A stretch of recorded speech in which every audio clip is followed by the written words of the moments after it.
আবারও স্বাগতম। আগের ভিডিওতে আমরা কোসাইন এক্সের ম্যাকলরিন সিরিজের প্রকাশিত রূপটি দেখেছিলাম এবং এই ভিডিওতে আমি সাইন এক্সকে ম্যাকলরিন সিরিজে প্রকাশ করব এবং কেন এটা করছি তা তোমরা অচিরেই বুঝতে পারবে তো যখন আমরা আমাদের চূড়ান্ত ফলে পৌঁছবো। তাহলে লেখা যাক যে এফ অফ এক্স। আচ্ছা, তোমরা এটা চাইলে নিজেও করতে পারো, কেননা এখন মোটামুটি এটা সহজবোধ্য হওয়ার কথা, যেহেতু তোমরা ইতিপূর্বে কোসাইন এক্সের প্রকাশিত রূপটি দেখেছো। তো তোমরা একটু থেমে নিজেরা করতে পারো এবং শেষে আমার সাথে মিলিয়ে দেখতে পারো। হয়তো দেখবে যে তোমরাই ঠিক করেছো এবং আমি কোনো ভুল করেছি। এখন তাহলে এফ অফ এক্স সমান সাইন এক্স এর ডেরিভেটিভ সমূহ নির্ণয় করা যাক। তো তোমরা হয়তো ধারণা করতে পারছো যে কোসাইন এক্সের মতোই এটা হবে, তো সামান্য কিছু পার্থক্য হয়তো থাকতে পারে। এখন সাইন এক্সের ডেরিভেটিভ কি? সাইন এক্সের ডেরিভেটিভ হলো কোসাইন এক্স।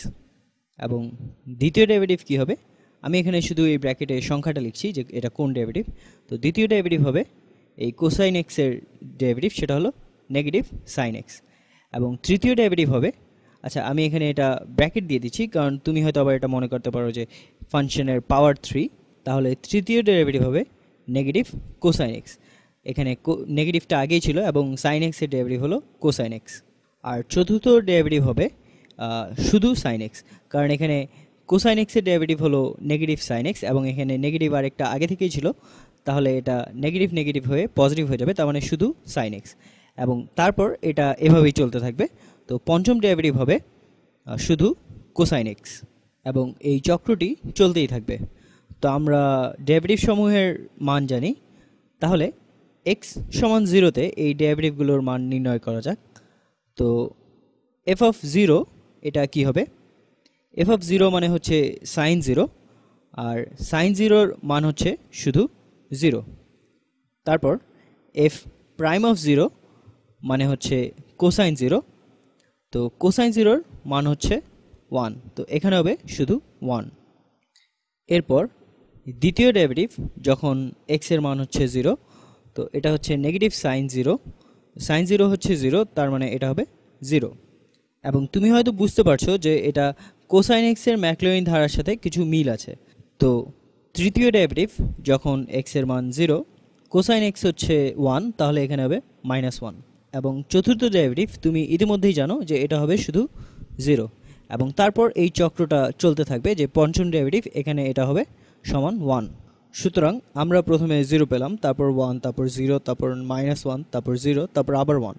সুতরাং ম্যাকলরিন ধারার একটা বাদে একটি আমরা 0 পাচ্ছি, তার মানে আমাদের একটি বাদে একটি গুণাঙ্ক হবে 0, আর মাঝখানের সংখ্যাগুলো পজিটিভ 1 এবং নেগেটিভ 1 এর মধ্যে পরিবর্তিত হতে থাকবে।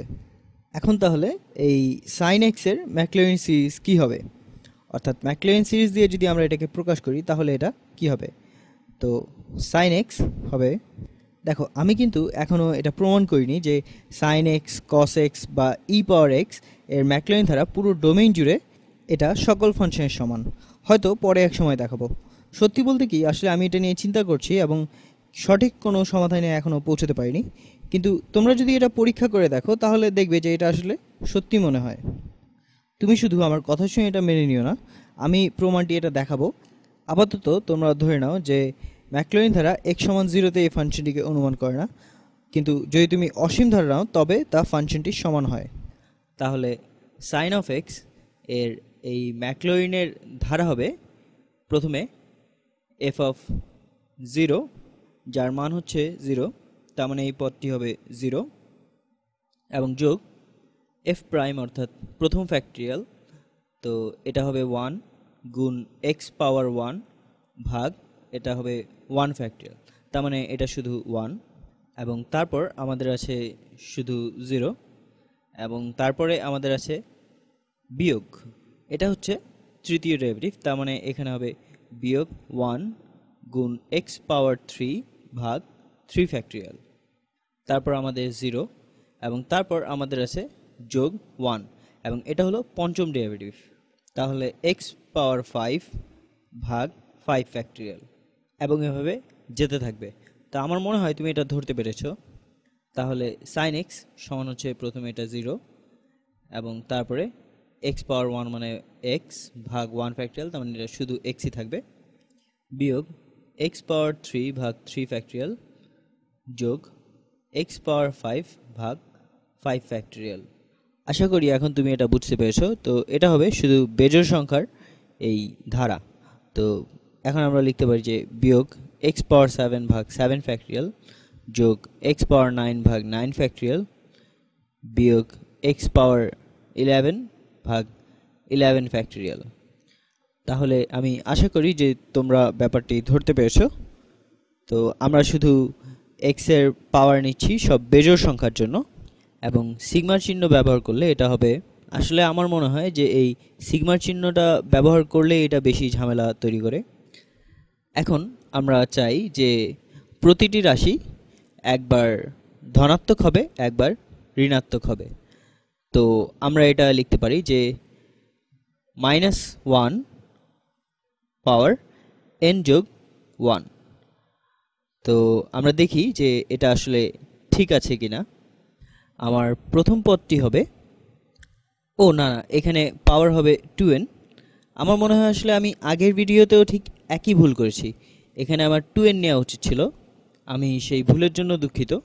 তো এখন এখানে হবে -1 পাওয়ার 2n যোগ 1, এবং তারপরে x পাওয়ার, আচ্ছা না না, আমি তো ঠিকই করেছিলাম।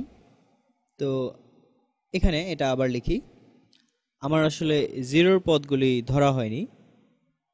তাহলে প্রথমে আমি সিগমাটা লিখে ফেলি। তো এটা সমান হবে সিগমা, এবং তোমরা হয়তো বুঝতেই পারছো যে আমি এটা এখনই করছি, আমি আগে থেকে এটা করা ছিল না। তো এখানে হবে অসীম, এবং n এর মান 0 থেকে শুরু হবে, এবং প্রথম পদটি আমাদের ধনাত্মক, তাই এখানে এটা হবে -1 পাওয়ার n, কারণ -1 পাওয়ার 0 হলে এটা শুধু 1 হয়। এবং তারপর দ্বিতীয়টা এটা ঋণাত্মক, তারপরে ধনাত্মক, তারপর আবার ঋণাত্মক, গুণ, আচ্ছা এখানে n এর মান যখন 0 তখন x এর পাওয়ার হচ্ছে 1, তাহলে এটা হবে x পাওয়ার 2n যোগ 1। এটা ঠিক আছে, কারণ যখন 0 হবে তখন এটা 1 হবে, এবং n এর মান 1 হলে পাওয়ার হবে 3। ঠিক আছে, তাহলে x পাওয়ার 2n যোগ 1, এবং এটা ভাগ 2n যোগ 1 ফ্যাক্টোরিয়াল।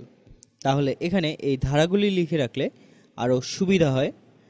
তো এটা আসলে খুব মজার, এবং আরও মজার ব্যাপার হলো যে সাইন এক্সের এই পদগুলির সাথে কোসাইন এক্সের সেই পদগুলির মিলটা, কস এক্স সমান ছিল যে 1 বিয়োগ এক্স স্কোয়ার ভাগ 2 ফ্যাক্টোরিয়াল যোগ এক্স পাওয়ার 4 ভাগ 4 ফ্যাক্টোরিয়াল বিয়োগ এক্স পাওয়ার 6 ভাগ 6 ফ্যাক্টোরিয়াল যোগ এক্স পাওয়ার 8 ভাগ 8 ফ্যাক্টোরিয়াল।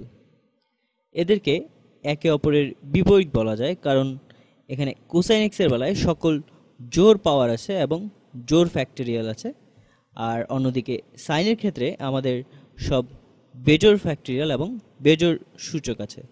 তো এখানে যে 1টা এটা আসলে এক্স পাওয়ার 0কে এভাবে লেখা হয়েছে। তো এটাই আসলে খুব অদ্ভুত একটা ব্যাপার, এবং আমার মনে হয় তোমরাও এটা জানো যে এই সাইন এক্সের ফাংশন আর কস এক্সের ফাংশন আসলে একটাকে স্থানান্তর করে অন্যটাতে নিয়ে যাওয়া যায়। আমরা এখন যদি শুধু π/2 দ্বারা এটা স্থানান্তর করি এই গ্রাফের ক্ষেত্রে, অথবা আমরা যদি একে অপরের 90 ডিগ্রি বামে বা ডানে স্থানান্তর করি, এবং এখানে দেখলে যে তোমরা তাদেরকে জোড় বা বেজোড় সংখ্যার বহুপদী রাশিমালা দ্বারা ভিন্নভাবে প্রকাশ করতে পারো।